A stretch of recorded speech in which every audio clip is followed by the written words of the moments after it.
시청자 여러분, 안녕하세요. 오늘 방송은 숨 넘어가는 한풍제가 주변 측근들을 모아놓고 유언하는 가운데 절대적인 우위에 서게 된 숙순과 본격적으로 대세 장악을 위한 힘겨루기에 참전하기 시작하는 을비비 서태후의 스토리를 테마로 진행합니다. 황후의 생일날 갑자기 혼전했던 황제가 어이와 숙순의 절실한 보살핌과 거의 기적에 가까운 상황으로 어렵사리 정신을 차리고 증인인 친왕과 분기 대신들 앞에서 숙순과 그 일당들의 잔머리 속에 황태자를 대하가로 정했고 그를 보좌하여 청나라를 이끌 고명 대신 8명을 그들이 제시한 재원, 단화, 경수, 숙순, 부금, 반원, 부한, 초의형으로 정하는 유언에 가까운 결정을 하게 되었죠.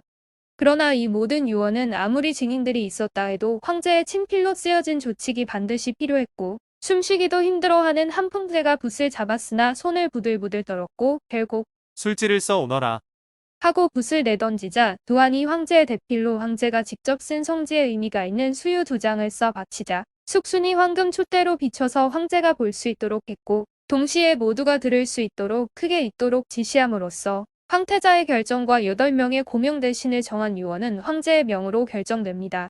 상황이 이렇게 되자 황제의 친동생인 공친왕조차 밀어내고 고명 대신 명단에 이름을 올린 숙순 패거리들 외에 조정 안팎의 모든 관료는 물론 황제의 친족들조차 세상이 암담해짐을 느낄 수밖에 없었고 앞으로 숙순의 권력은 더욱 강대해지며 더욱 범접하기 어려운 파워그룹의 수장이 될 것이기에 그들의 횡포와 막 나가는 무한 권력을 휘두를 것은 보지 않아도 훤한 일로 받아들여지게 됩니다.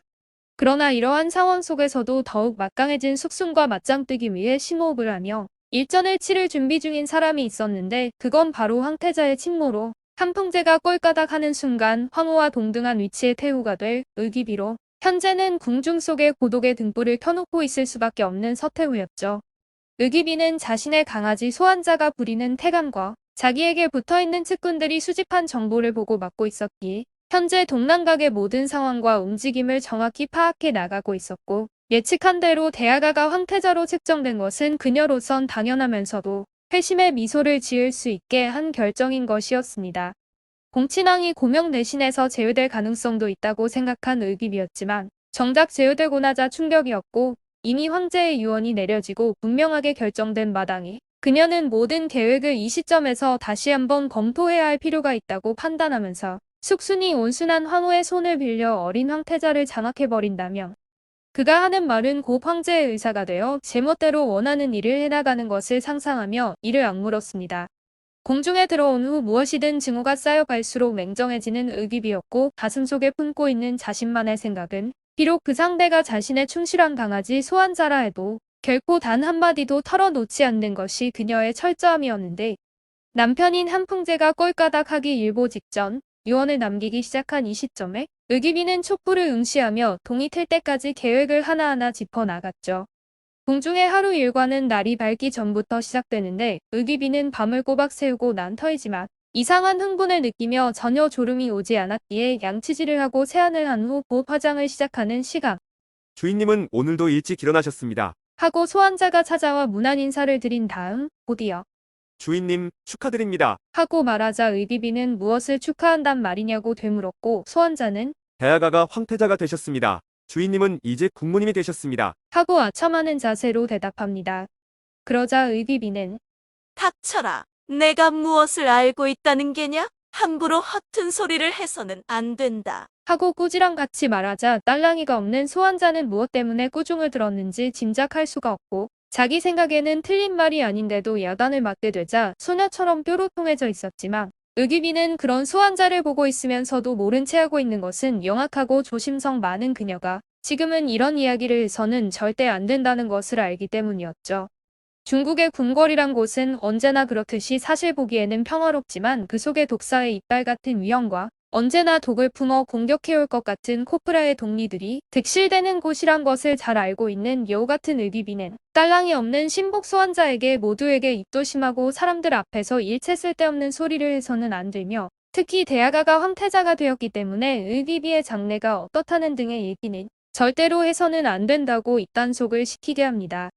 얼음처럼 차가운 목소리로 지시하는 을기비를 보고 깜짝 놀란 소환자는 아무래도 정세가 불리해진 것 같은 느낌을 받자 황급히 안에 있던 궁녀 몇 명에게 주의를 게을리하지 말 것을 당부하고 서둘러 나가 돌아다니며 태감들과 궁녀들을 붙들고 주의를 주었는데 그것 때문에 궁궐 전체에 떠돌고 있는 황제의 병세가 어떻고 숙순이 어떻게 했다든가 하는 난무한 헛소문들이 의기비의 거처에서만은 전혀 들을 수 없었고 너무 조용해서인지 의기비가 번민 속에 있다는 것이 더욱 눈에 띄었죠.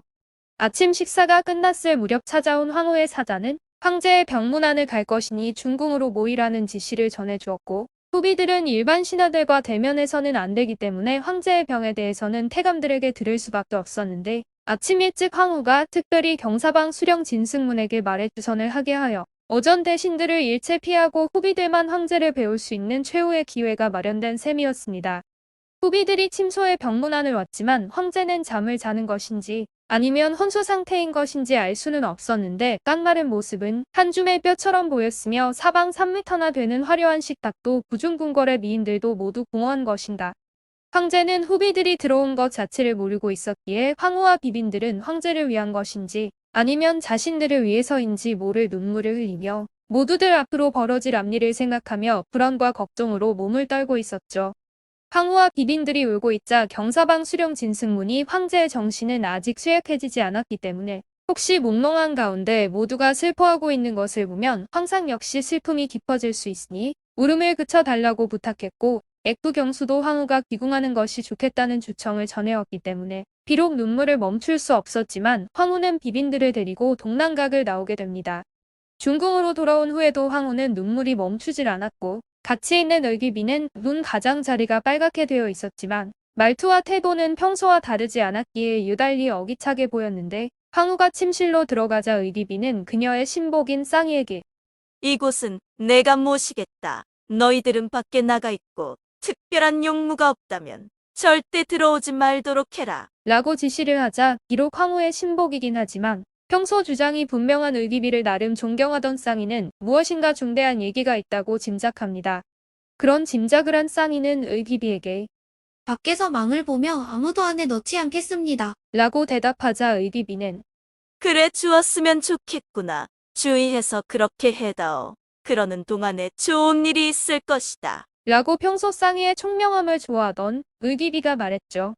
의기비는 황후와 상의해야 할 크고 작은 일들이 너무나 많았기 때문에 무엇부터 시작해야 좋을지 알 수가 없어 눈물을 닦고 한참 동안 멍하니 있었고 생각하면 할수록 무섭기도 하고 번거롭기도 한 상황이 감당하기에 너무나 벅찼고 여전히 울고 있는 황후의 팔꿈치를 부축하며 지금 울어서 해결될 일이 아닙니다. 울기만 하면 마음까지 흐트러지니 우선 똑바로 방향을 설정하고 그 다음에 우리들끼리 풀어갈 방법을 생각해야 합니다. 라고 똑 부러지는 말을 합니다.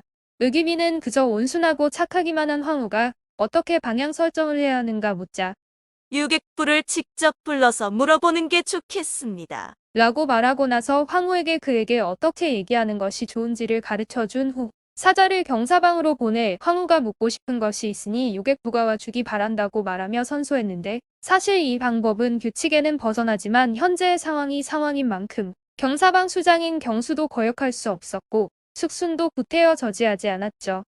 그러자 의비비는 슬쩍 자리를 비키고 황후만이 액부인 경수를 접견했고 황후는 정중한 태도로 조정의 일 진행 상황은 어떻습니까? 하고 물었는데 이 말은 두말할 것도 없이 황제가 꼴까닥 한 후의 일을 물어본 것이고 경수는 그 말을 알아듣고 숙순이 제일 바쁜 상황이고 근배용 판자는 이틀 전에 도착했으며 그 밖에 필요한 물품들도 모두 준비된 것으로 알고 있습니다.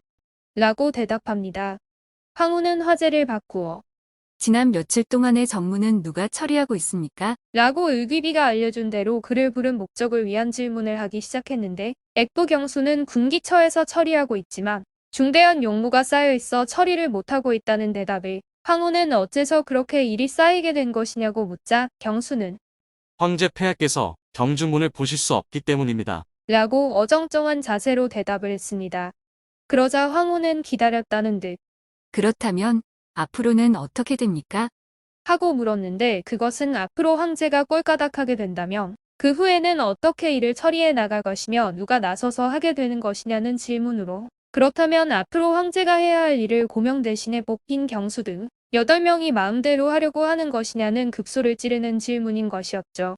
오늘 방송은 여기까지이며 구독과 좋아요를 꼭 눌러주실 것을 부탁드립니다. 시청해 주셔서 감사합니다.